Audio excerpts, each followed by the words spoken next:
श्री राधे, जय जय श्री राधे। श्री राधिका का प्रेमो उन्माद, भाग 15। प्रेम का पागलपन। ललता मथुरा चली गतांक से आगे। पागलपन नहीं तो प्रेम ही क्या? क्या पागलपन का ही दूसरा नाम प्रेम नहीं है? सूरदास जी की ये पंक्ति आपको कैसी लगती है? जरा इसे भी सुनिए। जरत पतंग दीप में जैसे, ओ फिर लपटावत। अब इसे आप पागलपन नहीं कहोगे? जब पता है कि दीपक के पास जाने से जलते हैं तो क्यों जाना? फिर ये पागल पतंग जाता है और जल मरता है। अब ये क्या है? मथुरा जाने के लिए उद्यत हो गई हैं सखियां। क्या ये निरा पागलपन नहीं है? ओहो, क्या कहें। बस अब आगे आगे और आगे बढ़िए। श्री राधा की दशा उन्माद के चरम पर पहुंच गई है। वो रो मात्र नहीं रही हैं, रोते हुए उनकी सांसें अटक रही थीं। वो दोनों हाथ अपने बक्ष पर मार रही थीं। उनके चीख से पूरा ब्रह्माचल पर्वत कांप रहा था। पशु पक्षी वृक्ष लता आदि सब सहमे हुए थे। श्री राधा सबकी अपनी थी। इनका स्नेह सबको प्राप्त था, इसलिए इनकी ये दशा देखकर जड़ भी बिलख उठे थे। मैं जाऊंगी मथुरा, मुझे मथुरा में छोड़ दो, मैं जोगन बन जाऊंगी। श्री राधा रानी बार बार ये कह रही हैं। वो बिलख बिलख कर रो रही हैं। नहीं नहीं, आप भानुसुता हो, आप वृंदावनेश्वरी हो, आप हमारी रानी हो। हमें क्या प्रयोजन श्याम सुंदर से? वो गए तो गए, किंतु आप अगर हमें छोड़ देंगी तो हम कहाँ जाएंगी? हे स्वामिनी, हमारा अब कोई आधार नहीं है, बस आप ही हमारी सर्वस्व हो। यह कहते हुए ललता श्री राधा के चरणों में गिर गई थी और रोने लगी थी, बिलख रही थी। सखी, वो हमें भूल गए हैं, उन्हें स्मरण तो दिलाओ, श्री राधा ने कहा। ललता जाएंगी मथुरा, चंद्रावली ने कहा। ये बड़ी देर से सोच रही थी उपाय क्या है। श्री राधा रानी की बात चंद्रावली को ठीक लगी थी कि एक बार पता तो किया जाए कि श्री कृष्ण यहाँ आएंगे भी या नहीं। उनके मन में क्या चल रहा है वो यहाँ कुछ कह नहीं पाए खुलकर। शायद मथुरा की भूमि में बैठकर कह दे, किंतु मैं जाऊंगी, जरूर जाऊंगी। श्री राधा रानी ने फिर कहा। नहीं नहीं, स्पष्ट मना किया चंद्रावली ने। तुम अब हम सब सखियों की मुकुटमणि हो, सौभाग्य हो, तुम्हें हम नहीं जाने देंगी। सच है, तुम्हारे ही बल से हम अभिमानिनी हैं। हे राधे, श्याम के गौरव से तुम्हारा गौरव है, किंतु तुम्हारे गौरव से पूरे ब्रजमंडल का गौरव है। यह कहते हुए आज चंद्रावली भी रो पड़ी थी। ललता जाएगी, विशाखा जाएगी, रंग देवी और सुदेवी भी जाएगी। कृष्ण से बात करेंगी ये जाकर। मैं नहीं जा सकती, ललता ने मना कर दिया, क्योंकि मैं लाडली को अकेली नहीं छोड़ सकती। चंद्रावली बोली, यहाँ मैं हूँ, मैं देख रेख करूँगी। अब ये तुम्हारी ही स्वामिनी नहीं है, पूरे ब्रजमंडल की स्वामिनी हो गई हैं।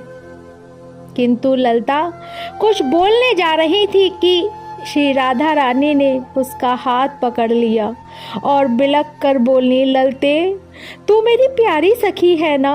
मैंने तुझे अपने हृदय की गहरी से गहरी और छुपाने वाली बात भी बताई है, इसलिए मेरी सखी तू ही जा। तू मथुरा जाएगी तो मेरी ओर से भी तू उनको समझा सकती है ना? तू जा। ललता अब क्या बोले, उसके पास कुछ नहीं है बोलने के लिए। उसकी स्वामिनी ने उसे आज्ञा जो दे दी है। ठीक है स्वामिनी, आप अपना ध्यान रखना। ललता ने अपना मस्तक स्वामिनी के चरणों में रख दिया। मैं चली जाती मथुरा, किंतु तू राधा की प्रिय सखी है, इनके मनोभाव को कृष्ण के सामने तू अच्छे से रख सकती है, इसलिए मैं तुझे जाने के लिए कह रही हूँ। चंद्रावली ने ललता को समझाया, आप लाडली का ध्यान रखना और विशाखा, सुदेवी तुम यहीं रहो, मैं और रंग देवी मात्र जाएंगी मथुरा। ललता ने कह दिया था। ललता तू राधा बनकर मथुरा जा, चंद्रावली ने ये कहा। नहीं हे ललता, तू अपने ही भेष में जा, मेरे श्याम सुंदर को अब पता नहीं ये सब अच्छा लगेगा कि नहीं। मन ही तो है ना, क्या पता बदल गए हों वो, बदल भी गए होंगे तो मैं बदलने नहीं दूंगी। ललता अब आक्रामक हो उठी थी। ऐसे कैसे बदल सकते हो तुम, मैं उन्हें पहले समझाऊंगी। नहीं माने तो, ललता सोच रही हैं, कुछ सोचने लगी हैं इस समय ललता। ओहो ओहो क्षमा करे मुझे, मैं इस कुंज में सीधे ही चली आई। ललता उस कुंज में चली आई थी जहाँ श्री राधा और कृष्ण विरह का विहार कर रहे थे। क्यों आई हो, काम बताओ और जाओ, श्याम सुंदर ने भी कह दिया। अच्छा, मेरी लाडली के साथ प्रेम के रंग में रंगे हो, और खबरदार मेरी लाडली को कभी रुलाया तो। ये क्या बोल गई थी ललता, मैं क्यों रुलाऊं तुम्हारी लाडली को, श्याम सुंदर भी बोल पड़े थे तो लिख कर दो। ललता भी बोल उठी। ये क्या है ललता, श्री राधा रानी ने बीच में कहा था, पर श्री राधा रानी की बात अनसुनी कर दी थी ललता ने। वो श्याम सुंदर से तन गई थी आज। लिख देता हूँ। इधर उधर देखने लगे श्याम सुंदर तो तुरंत ताड़ पत्र ले आई ललता और एक सिंदूर के पेड़ से सिंदूर के बीजों को मसल कर मोर पंख से। क्या लिखूं? ये बात श्री राधा रानी की ओर देखकर बोले थे श्याम सुंदर। प्यारे, आपको जो उचित लगे वही लिखिए, ललता के कहने पर मत जाइए। कुछ सोचकर लिख दिया, हे राधे मैं तुम्हारा दास हूँ। ये क्या लिखा? श्री राधा रानी हंसी। प्रियतम, ये क्या, आप हमारे दास हो? हाँ, क्या नहीं? ये कहते हुए अपने पलकों को श्याम सुंदर श्री राधा रानी के चरणों से छुपा रहे थे। वो पत्र मुझे दोगी लाडली, जो पत्र एक बार श्याम सुंदर ने आपके लिए लिखा था। ललता सखी ने आज श्री राधा रानी से वो पत्र मांगा, किंतु उसमें तो बस यही लिखा है। श्री राधा रानी कह नहीं पाई कि क्या लिखा है। उनकी वाणी अवरुद्ध हो गई। वो फिर हिलकियों से रोने लगी। कुछ देर तक ये भाव के उन्मत्त दशा रही। फिर जब कुछ शांत हुई तब ललता ने कहा, वो पत्र दे दो। पर उस पत्र में तो हाँ यही लिखा है कि हे राधे मैं तुम्हारा दास हूँ, मुझे दे दो वो पत्र। ललता फिर आग्रह करने लगी। किंतु पत्र का क्या करोगी? श्री राधा रानी ने पूछा। मैं उस पत्र को लेकर जाऊंगी, उनसे संवाद करूंगी। अगर नहीं माने वापस आने को तो पत्र दिखा दूंगी और कहूंगी चलो मेरे साथ। लाडली, मैं बांध कर उन्हें लेकर आऊंगी। ललता ने आक्रामक रूप से यह सब कहा था। नहीं नहीं, बांधकर मत लाना ललते, बांधना मत, उनको प्रेम से समझाना। कहना, राधा आपकी प्यारी आपको बहुत याद करती है, आपके बिना मर जाएगी, आप चलो। फिर श्री राधा कुछ देर बाद बोली, नहीं नहीं मर जाएगी ये मत बोलना, अच्छा नहीं लग रहा, वो दुखी हो जाएंगे फिर। नहीं नहीं, उनको सहज बोलना। अच्छा तो मैं उनके पांव पकड़ लूंगी, ललता ने कहा। इस पर श्री राधा सोचने लगी, नहीं पांव भी मत पकड़ना, गिड़गिड़ाना उचित नहीं होगा, वो कहीं हमें बेचारा समझ दया करके ना आ जाए। ललता, दया नहीं चाहिए। ये बात श्री राधा के मुख से ललता ने सुनी तो वो चकित रह गई। इतनी तड़फ, इतनी व्याकुलता होने के बाद भी दया नहीं चाहिए श्री राधा को। ओहो, कुछ देर सोचती रही श्री राधा रानी, फिर बोली, पाँव मत पकड़ना और डांटना भी नहीं प्रियतम को। ललता, ब्रिज की विपत्ति जो है वो बता देना।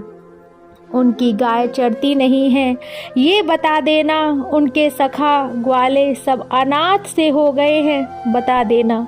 लाडली, आपके विषय में ललता मथुरा जाने के लिए तैयार हैं, इसलिए पूछ रही हैं। मेरे विषय में यही कहना कि राधा बस बिना प्राण की हो गई है। यह कहते हुए श्री राधा ने अपनी चोली से उस पत्र को निकाला और चूम कर ललता को दे दिया था। फिर ललता से कहा, सुन, वहाँ कुछ ऐसी वैसी बात मत करना, संकेत में ही प्रियतम को बता देना। वहाँ लोग होंगे ना, बड़े बड़े राज परिवार के लोग होंगे, उन सबके सामने श्याम सुंदर को भला बुरा कुछ मत कहना। और हाँ, बस उनसे ये अवश्य पूछ लेना कि वे आएंगे या नहीं। आएंगे तो कब तक आएंगे? श्री राधा रानी ये सब कह रही थीं। तभी चंद्रावली ने कहा, ललता, तुझे जो सही लगे वही कहना। देख देख, अपनी स्वामिनी की ये दशा बनाई है उस छलिया ने। नहीं नहीं ललता, वो दुखी हो जाएंगे, उन्हें दुखी मत करना। अगर वो दुखी हो गए तो मैं जीते जी मर जाऊंगी।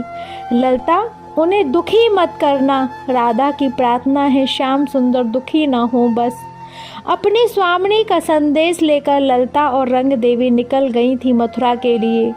श्री राधा रानी बिलखते हुए उन्हें देखती रहीं, एक टक देखती रहीं। जय जय श्री राधे श्याम।